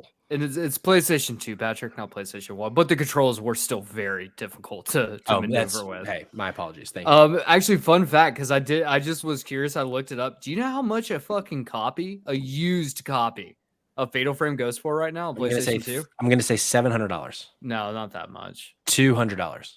Close. $175. Wow. So, but that can kind of goes to show, like, just like the love behind a game like that is. It's a lot. You can get Inside on iPhone for free. Really? I think so. It has the little maybe there. You might have to pay it has a little get thing when you click it. So maybe you can only play like the beginning for free. I don't know. All right. So Fatal Frame and BioShock moving on in the red bracket. Let's close out round 2 with the blue bracket. Dead Space versus Alien Isolation. This, for me, as scary as Alien Isolation is, this actually goes back to my Resident Evil 7 argument, where for me, once you go past the xenomorph section of the beginning, the game kind of falls apart. Like, I think it's fun, and I think there are it's interesting, but it goes from like the scariest game I had ever played to a game that I didn't really have very much fun with. To me, it goes from Alien to Aliens. If you're movie person, you know the difference. Sure. Aliens is very much a action horror film, where Alien is just a fucking horror film. And especially when they introduce the androids and like those are your main enemies and all like the people that are still on the ship. It has that issue like the Resident Evil games tend to have, that it's like it goes from horror to turning into an action game, and it loses some of the muster there. And so I definitely think like Dead Space here takes the cake. I'm still, out of all of the Dead Space games, Dead Space is my favorite out of all 3. Yeah. Just hands down. I think the original Dead Space is just one of the greatest horror games of all time. And really for me, that takes the cake. So I'm giving it the edge, but I do appreciate that we have 2 space horror games together in this one. I respect the Alien to Aliens comparison. I would say it's Alien to Avatar, personally. Which one? James Cameron and Nickelodeon. Avatar 8. James Cameron. Okay. Just James Cameron, who did Aliens. So you could call. I like it. Yeah. But what about David Fincher's Alien 3? With the dog? Honestly, I think that movie fucks and gets way too much hate. Especially the director's cut is actually a pretty damn good movie. I'll say it. So why is Alien Isolation almost 20 hours long? It is very long. Like, that no business being that long. That is a problem. Like that is if that game were 6 hours and perfect, unbelievable, it would easily make it to the final 4 of this bracket, but that's a problem. Final one of round 2, Dead by Daylight versus Resident Evil 2. As much as I love the little bit that I played of Dead by Daylight 2, this is an easy Resident Evil 2 for me. Not even close. Yeah, I agree. It was fun while it lasted, Liz. Look, it got its day. It got its time in the sun. Yeah. The truth is that Resident Evil 2 is just fucking good. To go back to Alien Isolation before we move on to round 3, DSM RML, because you're supposed to isolate yourself while you play it. So respect that. Little play on words. Always respect to play on words. All right. Let's bring it to, let's do a little zoom out here because we'll be able to have them all in view. The Elite 8, as you would use in sports. We got Resident Evil 4, Outlast, Silent Hill 2, Dead Space 2, Resident Evil 2. We got a lot of 2s here, folks. Dead Space, Fatal Frame, and BioShock. Let's start, as we've been starting top left, pink bracket, Resident Evil 4 versus Outlast. Cayman. I have a feeling I know where you're going, but I want to hear it from your mouth. I'm going with Outlast. Oh, I was wrong. I'm going with Outlast on this one. I love Resident Evil 4. I think Resident Evil 4 is fantastic. But to the point that we have, the last quarter of Resident Evil 4 is an action game.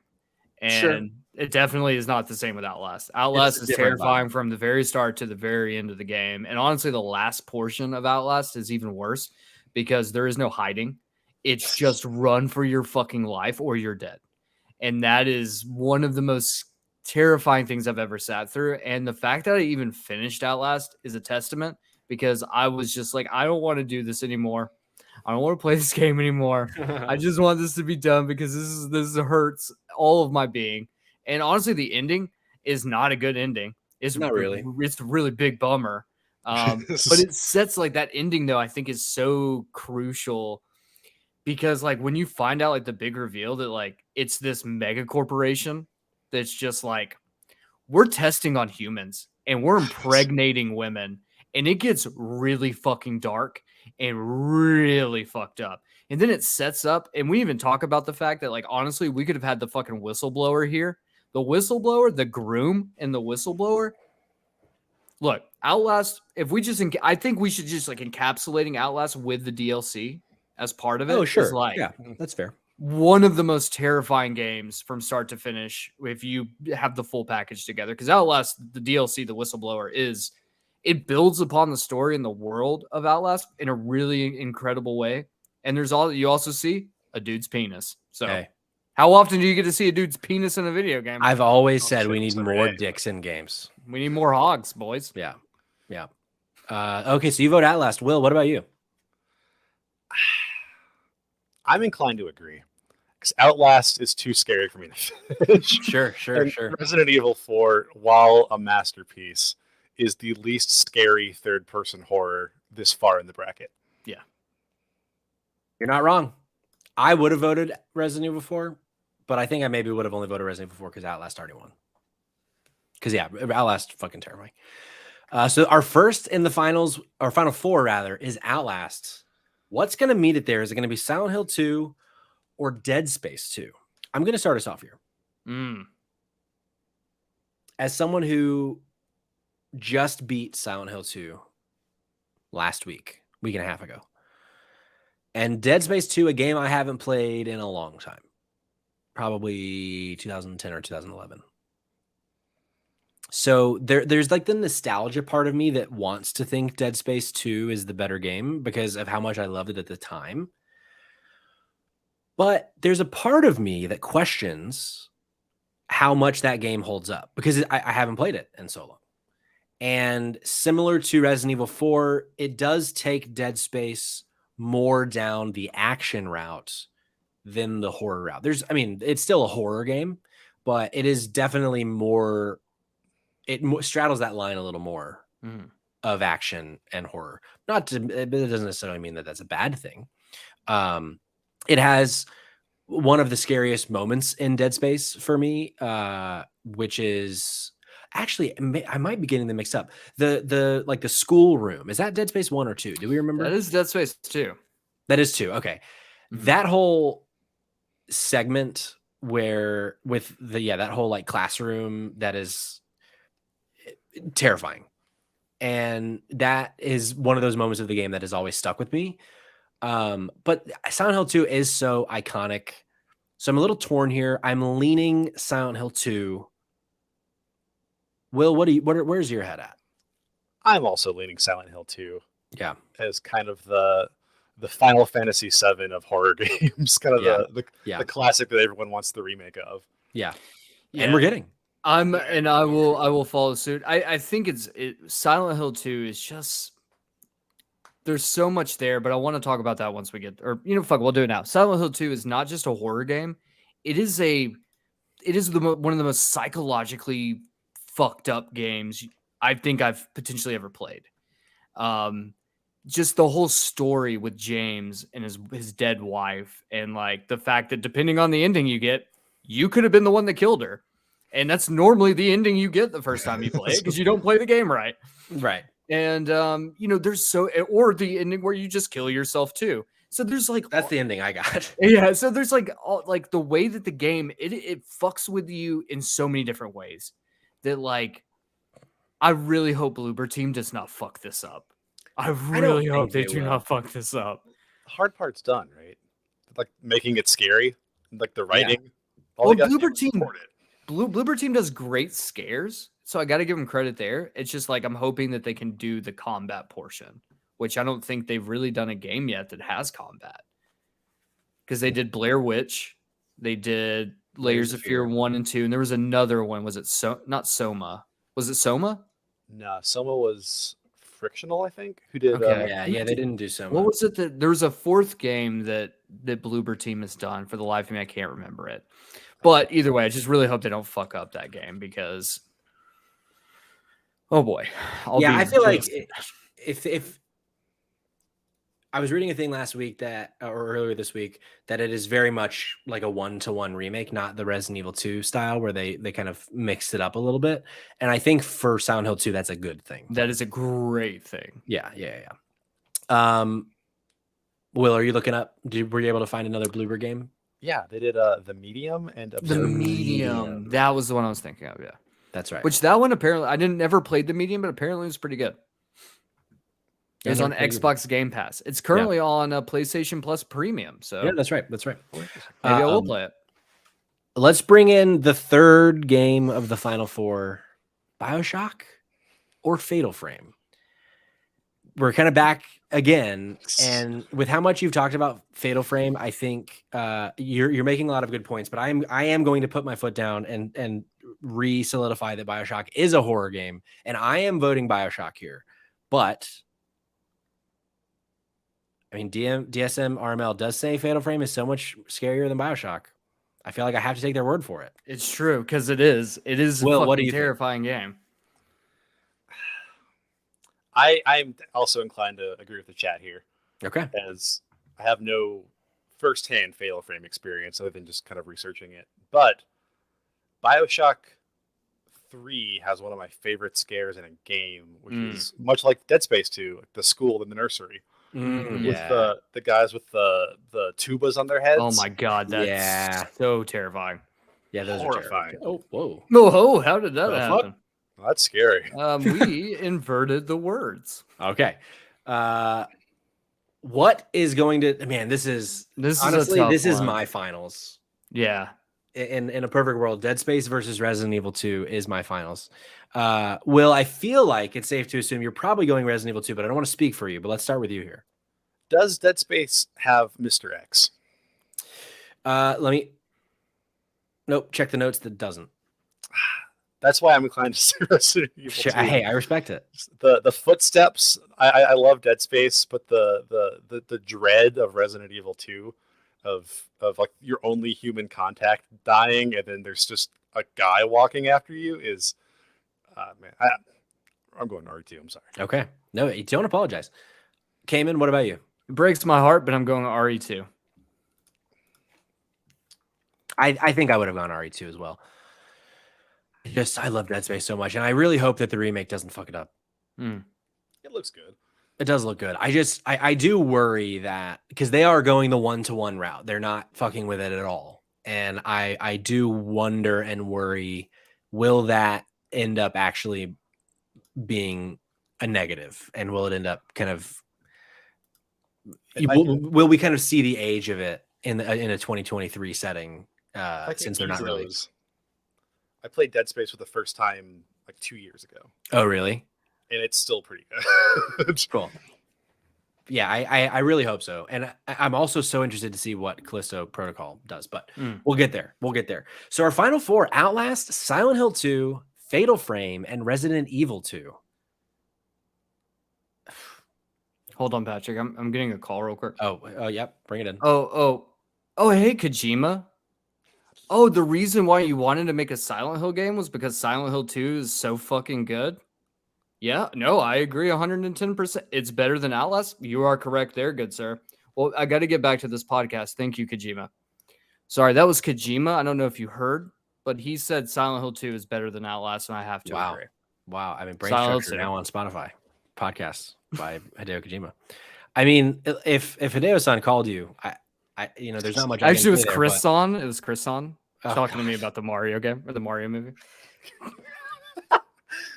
Scariest movie of all time, Mario. Chris Pratt. Mushroom Kingdom, here we come. Fuck. I have the soundbite. Oh, it's on loop. Oh no. I always forget it. It's on loop by default. Why on loop? I don't know. That's what that movie's gonna feel like, though. Chris Pratt on loop. So Cayman obviously going Silent Hill 2. Will, where's your head at? I'm also thinking Silent Hill 2. Yeah, me just too. In terms of legacy and scares and. Me too. As someone who it had such big shoes to fill when I played it the other week, and it filled the shoes. It filled the shoes for sure. Those shoes are very full, Cayman. All right. Final matchup on the right side of the bracket: Fatal Frame versus Resident Evil 2. I'm open to the chat's arguments here, but Resident Evil 2 is it's God tier. Fatal Frame is great, but let's be honest. Resident Evil 2 essentially recreated like what we now are getting in horror. Like, we went through our phase of Outlasts, right? And we're still going to get those. But we went away from this world in which Resident Evil 2 style horror games existed. Yeah. Resident Evil 2 brought it back. And I have a feeling you're going to see a resurgence of shit like this coming again and again and again because it was such a huge hit. And it was a huge hit for a very distinct reason. And it was because it was great. Yeah. And so I'm going to put my weight behind Resident Evil 2. I mean, to steal an argument used not 5 minutes ago, does Fatal Frame have Mr. X? True. I don't know. I haven't played it. Yeah, actually, I don't. Yeah, I don't know because I've not played it. May very well. Yeah, but yeah, no, I think it's got to be Resident Evil 2. Do you agree, Will? Yeah, I think so. Yeah, I think so too. So that brings us to the final matchup, the battle of the twos, to decide the one best spooky game ever made. And this is tough. I'm interested to see what the chat thinks. As someone who has played them both, I have my answer and it is firm. But Cayman, I want to start with you. What do you think? There's a reason why Silent Hill 2 is here. There's a reason why Silent Hill is such a huge franchise. There's also a reason why Resident Evil 2 is here. And I think where I am right now on this one is I'm going with Silent Hill 2. And I'm going with Silent Hill 2 for a couple different reasons. One, I think Silent Hill 2, because this is not a remake. Like, we're still talking about the original Silent Hill 2. Like, there's no upgrading. There's no changing things up. There's no adding Mr. X into the formula. This is just a game that came out 20 fucking years ago. And actually probably longer than 20 years ago. And it still is a game that is one of the greatest horror games of all time. 21 years ago. 21 years ago. It can legally drink. That's how old this game is. And it's still considered as one of the greatest horror games of all time. I love the way that they were still able, because they didn't need to do the fog mechanic anymore, but it became such ingrained. And in the way they were still able to use the fog mechanic in Silent Hill 2 to kind of build upon the world. The world is just incredible. Like, that world, even when you're safe and you're not in the other world, it's still terrifying. I love and the other world. all of those little moments, like the moment where you walk in, I forgot the kid's name, but he's eating the pizza. Oh yeah. And it's so like, what the fuck is happening? It's so dark. And there's so many moments and this game is 21 years old, and they were doing things that games today still are afraid to touch on subject matter wise, like suicide and depression and grief and all of these things that, like, we don't know, like, people don't want to touch the subject matter. They were doing it 2 decades ago. Yeah. The music in the game is some of the greatest music outside of Katamari Damacy. The music is haunting. It is beautiful. It is something like we'd never gotten before. And I just think it is like Silent Hill 2 is, for me, encapsulates everything I want from horror, my horror movies, my horror books, my horror everything. I feel like they roll it into such a great package. I love it. If Resident Evil 2 wins because you guys outvote me, I'm totally fine with that. But, like, I champion Silent Hill 2 as, like, one of the greatest horror games of all time. In my opinion, I think it is the greatest horror game of all time. And there's a very good reason why. And I love it. What can I say? Cayman loves it. I loved it.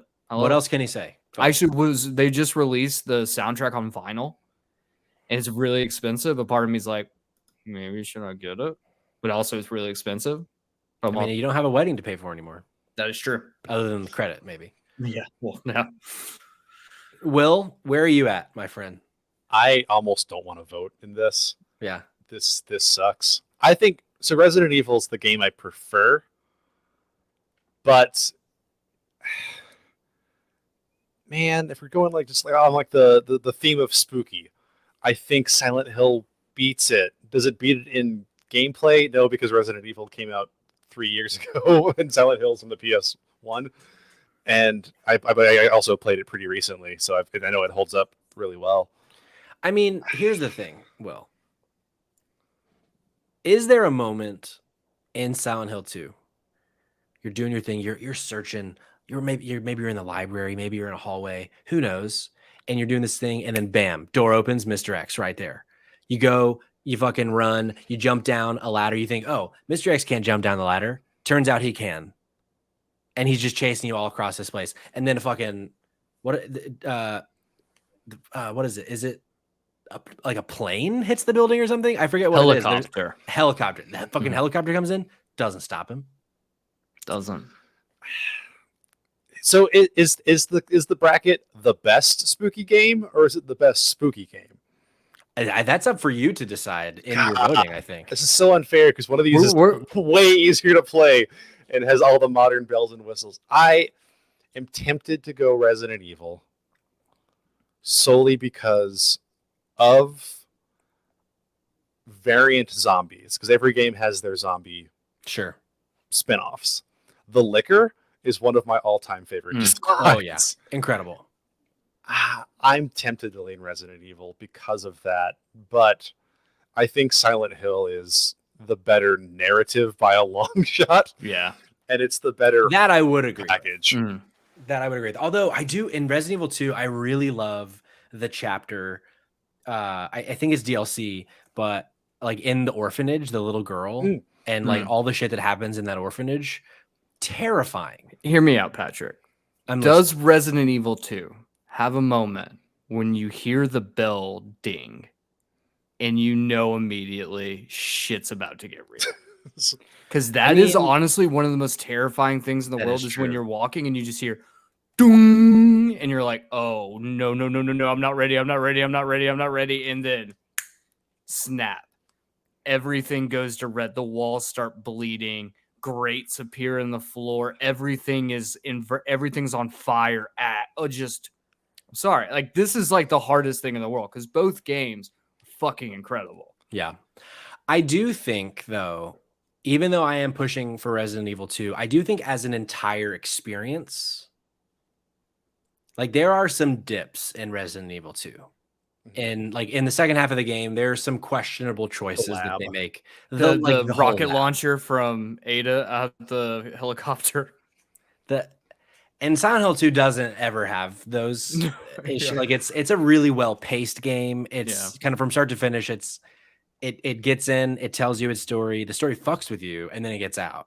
And there in ways Resident Evil 2 does outstay its welcome ever so slightly. Am I going to vote against it? I still don't know.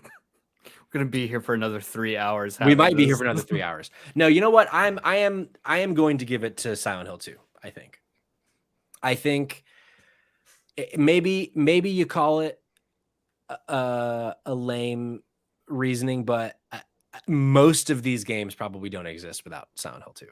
That's also and true. The fact that it's still like, I was shocked how well that game still plays today. Like, it didn't feel, because of the design of it. I'd mentioned this on the episode with Mondo a couple weeks ago. Since it doesn't go the Resident Evil route of being very action focused, it doesn't matter that there are tank controls, because the tank controls really don't get in your way. And I think that's a really smart design decision that maybe they didn't make intentionally. They weren't thinking 21 years ahead, but I was blown away by how well that game plays today, expecting it to be a slog to get through just from age, but it still fucks hard. So I think that's 2 votes for Silent Hill, unless that's 3 votes also from Will. I'll lean towards Silent Hill. I'll give it the vote because the iconography of it is yeah. So you heard it here first, folks. It only took you an hour and 53 minutes to get here, but Silent Hill 2, the best spooky game ever made, according to Spooklight Games Podcast. And Will thanks for from coming along online. this ride. And Will I mean, he's a part of the pod now. Oh, shucks. He's brought in. No, that's scary. You're here now, and you're not leaving. The door is locked. Will, thank you so much for coming along on this ride. Thank you for having me. I did not expect this to go 2 hours with it being half as many games as the PlayStation 1, but here we are. What can I say? One last thing from Coco Ray, not on the bracket, but should have been. Thoughts on Madison? I actually don't know Madison. Do either of you know Madison, the game? I went to high school with her. I don't know Madison. Coco Ray, I'm going to do some research on Madison, and I'll talk about Madison on the next show. But yeah, I'm not familiar with Madison. That's yeah, I don't know. I'm sure it is an incredible video game though.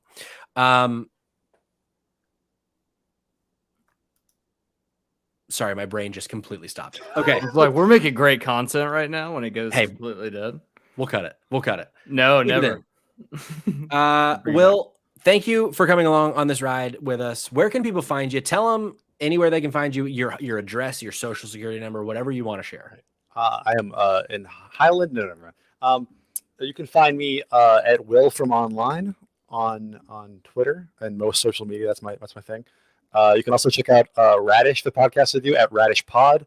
We do a show and tell topic every week that you might find interesting or rad, and that could be Resident Evil, or that could be the Soul series, or that could be Dragula, the drag horror series on Shudder. That sounds great. Yeah, so if you ever want to stop by and pick up some cool stuff to listen to make your life better, RadIsh, and I'm on that, and that's kind of the only thing I do. The only thing you do is I RadIsh. don't have a job. It's just this crappy podcast I do with two other white guys. Well, you can follow the pod on Twitter at Spot Games Pod. You can follow me on Twitter, Patrick Schwag. You can follow Cayman on Twitter at Kid Cayman. You can follow Save Trash Cinema on Twitter at Save Trash Cinema, and everywhere on all socials at Save Trash Cinema. We're on Instagram at Spotlight Games Pod and TikTok as well. And then don't forget to follow us on Twitch at twitch.tv/Spotlight Games Pod. Go to YouTube, give it the follow. I'm supposed to say ring the bell, but I still don't really know what that means. But ring it. Ring it for me and ring it for Will, if for no other reason. I hope you enjoyed Spooklight Games. I had a blast this month, but I'll be honest. I am ready to play fucking Mario Sparks of Hope and it be light and happy and not trying to kill me every 5 seconds. We'll see you next week, Tuesday, 8 p.m. Eastern time, right here on Twitch. But until then, my friends, just remember one thing and one thing only.